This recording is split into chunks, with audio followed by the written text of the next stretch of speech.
Assalamu alaikum wa rahmatullahi ta'ala wa barakatuhu ‘yan uwa maza da mata, barkamu da haka da fatan kuna cikin ƙoshin lafiya, sannan kuma maraba da zuwa wannan tashar tamu mai suna Injiniya Ƙani.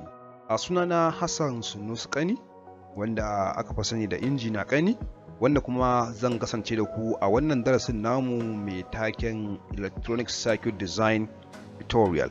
So insha Allahu a wannan darasin namu za mu gabatar da abubuwa da dama wanda za mu fahimci yadda ake haɗa circuit cikin yaren Hausa ko cikin harshen Hausa, kuma za mu ji yaya wasu abubuwan suke da bayanin akan abubuwan da suke sauransu. Wanda wannan class ɗin namu ba wai zai kasance bane kawai iya koyi circuit bane, a insha Allahu abubuwa da dama wanda suka shafi lantarki da sauran abubuwa da dama za su na zuwa a cikin wannan tashar tamu ta mai suna Injiniya Ƙani. So insha Allah ba ta ɓata lokaci ba ko in ce kan cika da surutu, bara mu tsinduma cikin darasin mu na yau insha Allah. So darasin namu na yau zai kasance ne kamar ni introduction ne shi, wato mataki ne na ma sanin shin yaya darasin namu yake, me ya kunsa, me zai a cikin sa da sauransu.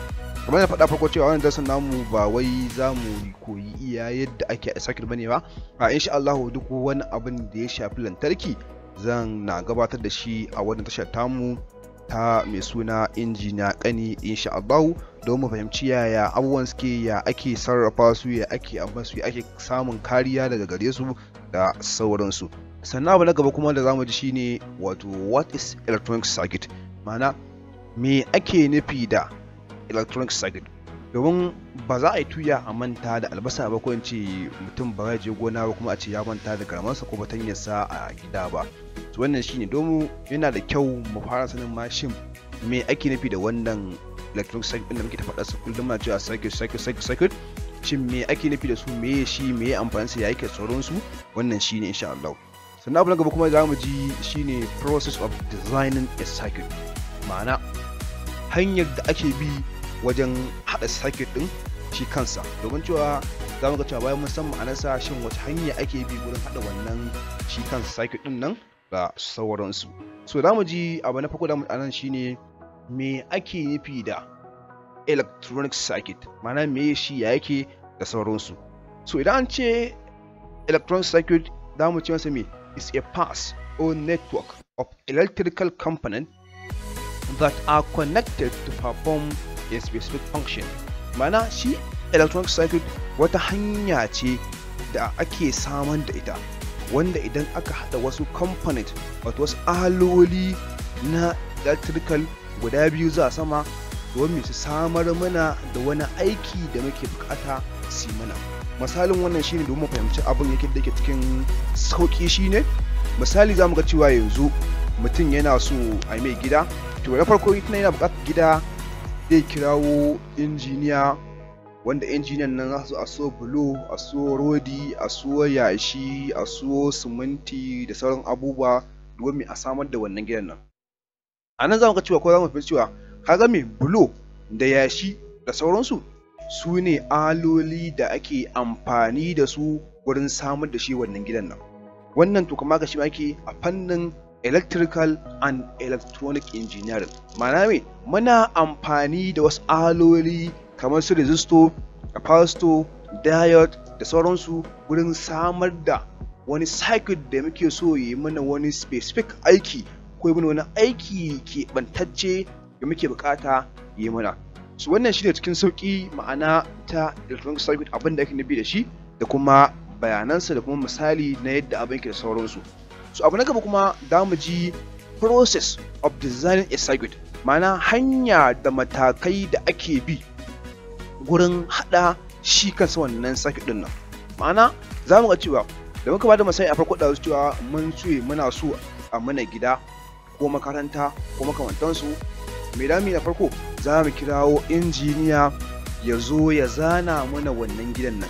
Bayan ya zana shi sai a ɗauko bulo, siminti, waye a zo a dinga bi daki bayan daki, daga wannan sai wannan, daga wannan sai wannan, sai a samar da wannan gidan nan. Tunda me ba ha kurin ina son gida ko son gida a gefe ya samar da kansa ba, a dole da kanmu mu tashi mu abu kaza da wannan da wannan da wannan da wannan wurin samar da wannan shi gida ko makaranta ko wata ma'aikata ko ofis da muke bukata a samu mana. so haka zalika shi ma a fannin electrical and electronic engineering akwai wasu matakai da ake bi wurin samar da shi kansa wannan circuit din nan da muke bukata mu hada ko muke bukata mu yi mana wani aiki keɓantacce. So mataki na farko shine me determine its purpose, ma'ana shin saboda me muke so mu hada wannan circuit din nan, muna so mana kaza da kaza da kaza da kaza da kaza ne ko kuma me so muke mana kaza da kaza da kaza da sauransu. Wannan shine me dawo determinant din wannan purpose din sa ko me misa muke so mu wannan abu. Kisa mai tambayar ma da ya kamata mai kanmu shine me what is the circuit supposed to do, mana shin wannan circuit din da muke so mu hada me muke so ya mana, sai mu ce muna so ya mana abu kaza da kaza kaza. Misalin wannan bara dan ba da labari don mu fahimci yadda ma abin yake. Wannan labari ya faru ne a wata ƙasa. Wannan ƙasan nan sun haɗa wata na'ura ne wanda duk mutumin da ya shiga wani banɗaki a makarantar nan, tunda makaranta ce aka gina ta, sai aka tsara cewa duk ɗalibi ko ma wane ne ma da ɗalibi da ma'aikata sauransu da suka shiga wannan banɗakin suna shiga in dai ba su flushing ba to zai dinga jiniya yana kuruwa yana cewa wane misali kawai ce Zaidu Amru baka yi flushing ba, Zaidu Amru baka yi flushing an gane wannan yadda faɗin wannan sunan wane bai flushing ba a cikin sosai wanda ɗalibi da kowa su ya juyo wannan abin nan. A game an haɗa wata na'ura wacce me ita aikinta shine me kawai ta dinga sanar da mutane cewa wane bai yi flushing ba. A ga mutum shi an yi maganin mutane wanda ba su yi flushing, wanda ba su yi wani makamantan su mutum shiga ɗaki ya bata. A game an kawar da wannan matsalan nan. Su wannan me na ba da misali ne don me mu fahimci mashin me yasa muke so mu haɗa wannan abun, muna so muna kaza ne. An gane misali again shine me idan muka je bankuna za mu ga cewa akwai idan ka shiga cikin wannan kofar nan kana shiga kofar nan zai ce maka maraba, wato welcome to so bank misali, wannan maraba da zuwa wannan bankin kaza kaza sauransu, cikin tana wani turanci da ya shafi wannan bankin nan. Bayan wannan kuma again idan ka je misali kamar injimin cire kuɗi, da ka sa katin ka cire kuɗi kana zira katin nan ya ce maka me wato welcome to wannan bankin, sannan me please insert your secret digit ne ko number ne, ma ka sanya wasu nambobin ka na sirri na wannan katin naka. A game na'ura ce aka hada ta, ita ma menene electronic circuit ce, amma me ita ga aikin da take a wannan bangaren nan. Ko kuma ina so na na'ura wacce ta gama maganin sauro, kuma idan sauro ya zo ta kashe shi, ko kuma na'ura da idan za a saka a tashar jirgi misali, wannan jirgin da ya tashi za a kawar da duk wasu tsuntsaye ko wasu dabbobi da makamantansu domin kada jirgin nan ya samu matsala ko wannan tsuntsu ko shi cikin wani bangare na inji ko kuma ya samu karo da wani dabba da sauransu da kamata ba. Su wannan me su ne kamar purpose, ma'ana dalilai da muke so wannan circuit namu yi mana. Su wannan shine matakai wanda wasu daga cikin matakai da ake bi gurin samar da shi kansa wannan circuit din nan. Sannan kuma na farko na gaba shine me create a schematic diagram, ana bayan mun san reason wato mun san purpose dalilai da yasa muke son haɗa wannan abun nan, bayan mun san wannan sai mu zo kuma haɗa me schematic diagram. Schematic diagram wato kamar shine blueprint na abin da muke so mu samar, wato kamar copy na abin da muke so mu samar. Misalin wannan shine again idan muka duba kamar da zo ka ce muna so mu haɗa gida ko kamfani ko makamantansu, muna so mu gina kenan, zan mu kira injiniya na idan zai zo zai fara me zana plan din wannan gidan ne ko kamfani ko makaranta da yake so mu samu, wanda shi kuma injiniya ya zo wato birkilo ya sauransu za su na kwaikwayar wannan zanen da aka yi na plan din wannan gidan nan. So shi ma kazalika abin yake a rikin me electrical and electronic circuit design, ma'ana me za mu na kallon wannan zanen ne mu san cewa can gurin resistor ne, can gurin capacitor ne, can gurin kaza ne, can gurin kaza ne, can gurin kaza ne. So wannan me za mu zana wannan abun wanda shi zai taimaka mana fahimci mashin me da me ne wannan abin namu ya yake, ya za a haɗa su, ya za a jona shi da can da sauran abubuwa da shi wannan circuit ɗin. Sannan abu na gaba kuma shine choose the right component for the circuit, ma'ana me za mu zaɓo ko za mu zaƙulo component alori da muke buƙata mu yi amfani da su yayin haɗa wannan circuit ɗin namu. Misalin wannan shine da wani ba da labarin cewa a wata ƙasa wata makaranta sun samar da wata na'ura wacce duk mutumin da bai flushing ba za ta ce wane kai flushing ba misali. A nan gurin a tunanin mu kawai tunda ibin da mu san cewa ba mu san wasu abubuwa da suka shafi wannan fanni ba, za mu ga cewa a tunaninka cewa ka san cewa mai dole ma akwai speaker akwai kaza, akwai batiri, akwai kaza sauransu ko caza sauransu. So a nan gurin caza da batiri da loudspeaker duk waɗannan me component ne da muke buƙatar su a wajen haɗa wannan na'ura da za ta dinga sanar da mutane cewa wane bai abu kaza ba. Kaga me waɗannan su ne abin da muke buƙata. Misali kuma shine ɗazu mun ce muna so mu haɗa gida misali ko kamfani ko wata masana'anta misali. A wurin haɗa gidan nan me ake buƙata? Ana buƙatar bulo, ana buƙatar dutse, ana buƙatar rodi da sauran abubuwa suka shafi wannan gidan nan. Kaga me waɗannan abubuwan su ne mai the right component na wannan haɗa ko wurin gina wannan gida. Amma misali yanzu mutum yana so gina gida, ai ba zai je ya ɗauko takarda, ya je ya samo takarda, ya je ya samo bishiya, ya je ya samo yadi. Kaga me duk waɗannan me ba right component bane ba. Ma'ana me ba abubuwan da ake buƙata bane wurin samar da shi wannan gidan ba. Mun gane wannan? So wannan shine choose the right component for the circuit.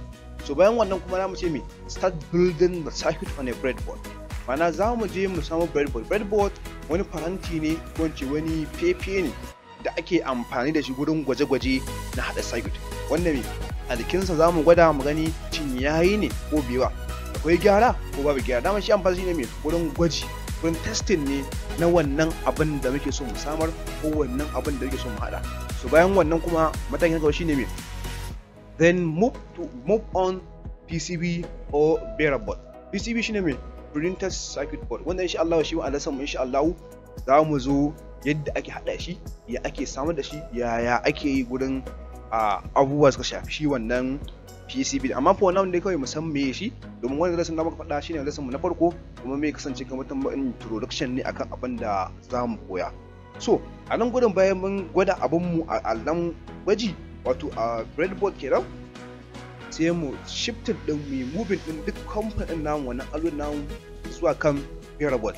Shi PCB da breadboard ana amfani da su ne wurin final ko finalizing din wannan abin da muke so mu haɗa. Can mun gwada to sai mu zo mu haɗa mu ɗauko PCB ko breadboard sai mu zazzara wannan abubuwan namu component namu, sai mu soldering din su za mu samu dalma kenan. Bayan an sa dalma an jira komai da komai sai a samu wani kamar enclosure wato kamar wani gida da ake so a zira wannan abin. Ana zira shi sai a rufe, sai a je kuma a ajiye shi ko a siyar ko kuma a yi wani abin da ake bukata ya mana na wannan aikin nan. So wannan su ne matakai wato process of designing a circuit, wato matakai da ake bi wurin samar da shi a circuit ko wurin haɗa shi wannan circuit din nan. So wannan shine karshen darasin mu na yau, wanda insha Allah a darasin mu da su gabata za su zo, za mu zo da abubuwa muhimmai wanda insha Allah za mu koyi abubuwa dama. Wani faɗa cewa ba iya circuit design namu koya ba, insha Allah duk wani abin da ya shafi wato lantarki kenan, wato electrical kenan, insha Allah za mu zo da shi a yi bayanin sa ya yake, ya wannan abun ke sauran abubuwa da suka shafe shi. So kada a manta a mana subscribing, bayan a mana subscribing kuma a yi liking din wannan bidiyon, sannan kuma a share ɗinsa zuwa ga 'yan uwa da abokan arziki domin su ma samu rabonsu su fahimci ya abin yake da sauransu, domin tayi suna sha'awa kuma wasan inda samu shi wannan darasa namu cikin harshen Hausa. Sannan kuma akwai tambaya ko wani shawara tun daga wannan shine darasin mu na farko, kada a manta a mana commenting a comment section, a yi bayani, mutum sai ya bayani cewa yana buƙatar kaza sauransu, ko a gyara kaza ko mu ƙara abu kaza da sauran abubuwa da suka shafi wannan darasin namu. Sunana Hassan Sunuskani, wanda aka fi sani da wato injiniya Kani. Mu kasance a darasi na gaba. Assalamu alaikum wa rahmatullahi ta'ala wa barakatuh.